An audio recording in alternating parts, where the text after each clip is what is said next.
This house is mine now, just leave. Amanda's voice echoed through the hallway as I stood in my doorway, still wearing my hospital scrubs after a 12-hour shift. My sister-in-law stood in my living room, surrounded by boxes and suitcases, looking triumphant. I gripped my keys tightly, my exhaustion suddenly replaced by a surge of adrenaline. "How did you get in here, Amanda?" She tossed her perfectly styled hair over her shoulder, that familiar smug smile playing on her lips. "Mike gave me his key. He agrees it's time for you to go. This house is too big for just one person anyway." Mike, my husband's brother. Of course he'd given her the spare key I'd asked him to hold during emergencies. I should have known better. "Really?" I kept my voice steady, years of handling emergency room crises coming in handy. "And what makes you think you have any right to my house?" Amanda's smile widened as she pulled out her phone, showing me a text conversation. "The family agrees. Mom and Dad think it's ridiculous that you're rattling around in this big house alone while I'm stuck in that tiny apartment. Besides, you're not really family anymore, are you? Not since James." She trailed off, letting the implication hang in the air. "Not since James died, my husband. Her cousin." The unspoken words hit like a physical blow, but I refused to let her see how much it hurt. Instead, I smiled. "Thank you, Amanda." Her triumphant expression faltered. "What?" "Thank you for making this so easy. I couldn't have asked for better timing." Now she looked completely confused, her perfectly manicured hand gripping her phone tighter. "What are you talking about?" I set my bag down, taking out my own phone. "You broke into my house. You've admitted the family conspired to force me out. And you've documented it all in those lovely texts. My security cameras caught everything else." I gestured to the small device in the corner she hadn't noticed. "Would you like to leave on your own, or should I call the police?" Amanda's face flushed red. "You wouldn't dare. The family won't stand for it." "The family?" I laughed, but there was no humor in it. "You mean the same family that's been trying to push me out since James died? The ones who've been whispering behind my back, making plans for my house as if I don't exist?" I stepped closer, my voice dropping. "Let me make something very clear. This house, it's mine. James left it to me. Not to you, not to the family, to me, and I have something none of you know about." Amanda's confidence wavered. "You're bluffing. Mom and Dad said. Your parents don't know everything." I cut her off. "James and I had our own plans, our own secrets. Would you like to find out what they are in front of a judge?" She stared at me, uncertainty creeping into her expression. For years, I'd been the quiet one, the outsider who married into their precious family. They'd seen my silence as weakness, my grief as an opportunity. They had no idea what James and I had prepared for. "You have exactly 1 hour to get your things and leave," I said, checking my watch. "After that, I'm calling my lawyer. And trust me, Amanda, you don't want that." "You'll regret this," she spat, but her hands shook as she started gathering her belongings. "When Mom and Dad hear." "Oh, they'll hear about it," I assured her. "In fact, I'm counting on it. You've just made everything so much simpler." As Amanda rushed around, throwing her things back into boxes, I sat calmly on my couch, the one James and I had picked out together, and started typing out a message to my lawyer.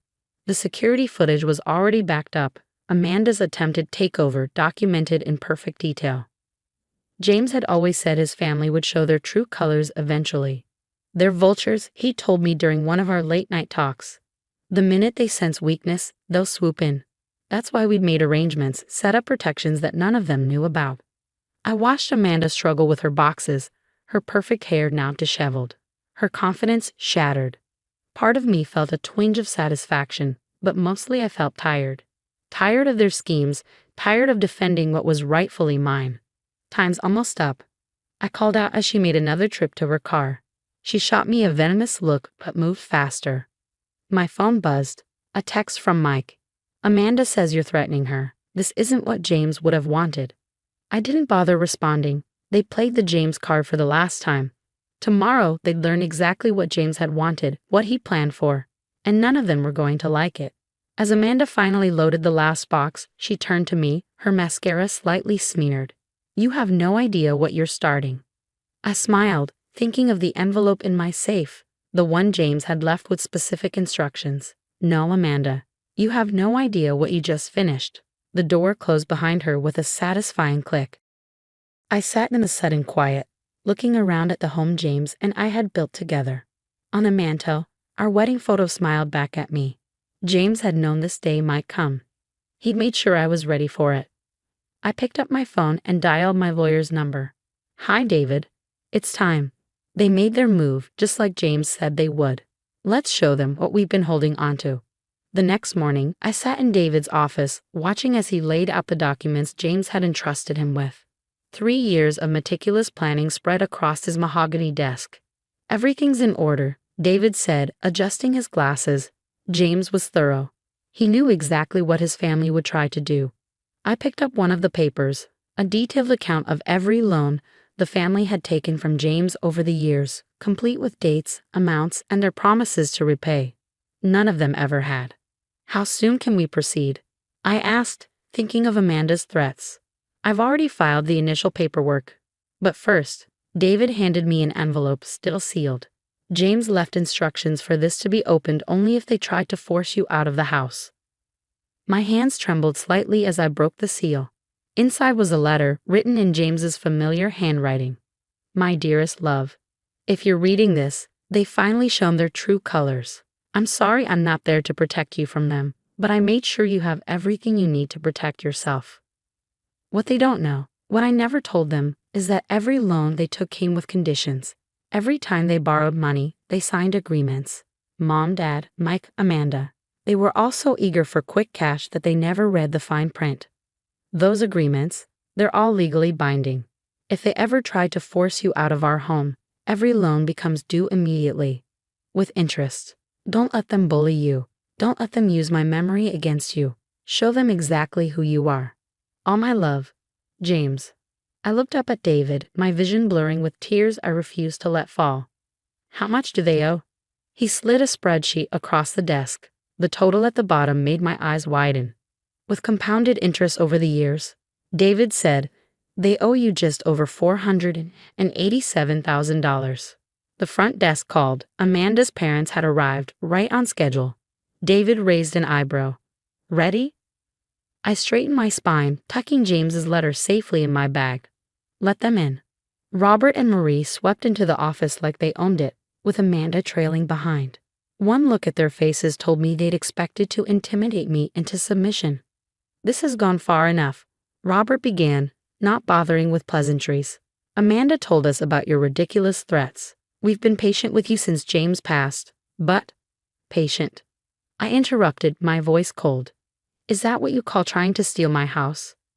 Marie stepped forward, her expensive perfume filling the air. "That house belongs in the family. James would have." "Would have what?" I pushed the documentation toward them. "Would have wanted you to repay the money you borrowed from him." The color drained from Robert's face as he looked at the papers. "These are private family matters." "They're legal matters," David corrected. "And according to these signed agreements, the full amount is now due." Amanda snatched one of the documents, her eyes scanning frantically. "This isn't possible. James would never." "James did," I said quietly. "He kept track of everything. Every time you needed money for a new car, Robert. Every time Marie wanted to remodel. Amanda's failed business venture. Mike's gambling debts. James helped you all, and you never paid back a cent." "We're family," Marie protested weakly. "Family?" I stood up, James's letter giving me strength. "Family doesn't try to steal from each other. Family doesn't use someone's death as an opportunity to take what isn't theirs." David cleared his throat. "You have 2 options. You can pay the full amount within 30 days, or we can take this to court. Given the documented break-in attempt yesterday, I don't think you want this in front of a judge." Robert's face had turned an alarming shade of red. "This is extortion." "No," I said calmly. "This is consequences. You tried to take my home. Now I'm taking back what you owe me, what you owe James." Amanda slumped in her chair, the reality of the situation finally hitting her. "We don't have that kind of money." "Then I suggest you start selling things," I replied. "Maybe start with that beach house you bought with James's money, Robert. Or your precious art collection, Marie." They left David's office in shocked silence, the weight of their actions finally catching up to them. As the door closed behind them, I let out a breath I felt like I'd been holding for years. "James would be proud," David said quietly. He knew they'd try something like this eventually. That's why he kept such detailed records. James would be proud, David said quietly. He knew they'd try something like this eventually. That's why he kept such detailed records. I nodded, touching a letter in my bag. James had known his family better than they'd known themselves. He'd seen through their facade of affection to the greed beneath. What happens now? I asked. David smiled. Now, we wait. But trust me, they'll pay. They have too much to lose if this goes public. Walking out of his office, I felt lighter than I had in months. James had given me one final gift, the means to stand up to his family and the strength to use it. 1 month later, I stood in my kitchen, sipping coffee and watching a morning sun stream through the windows James and I had picked out together. The house felt different now, not empty, but peaceful. The weight of his family's expectations and schemes had lifted, replaced by a quiet strength I'd found in standing my ground. My phone buzzed with a text from David. All payments received. The transfers are complete. I smiled, remembering the series of events that had unfolded over the past month. Robert and Marie had sold their beach house. Amanda had surrendered her luxury car, and Mike had been forced to liquidate his investment portfolio. They'd scraped together every penny they owed, knowing the alternative would be public exposure of their actions. The doorbell rang. Through the peephole, I saw Marie standing alone on my porch, looking smaller somehow without her usual air of superiority. After a moment's hesitation, I opened the door. "Can I come in?" she asked, her voice lacking its usual command. I stepped aside, letting her enter the home she tried to take from me. She perched awkwardly on the edge of the sofa, clutching her designer handbag like a shield. "James knew, didn't he?" she finally said. "He knew we'd try something like this." "Yes," I replied simply. "He knew exactly who you were." Marie's eyes filled with tears, real ones this time, not the manipulative displays I'd seen before. "We lost everything, not just the money, but our reputation. Nobody in our social circle will look at us the same way again." "You lost what you never really owned," I corrected her. "Everything you had was built on James's generosity you abused." She nodded slowly, looking around the living room at the photos of James and me, the life we built together. "I didn't understand until now. Why he chose you, why he trusted you more than us. You were never after his money or status. You just loved him." "I still do," I said quietly. Marie stood, smoothing her now wrinkled skirt.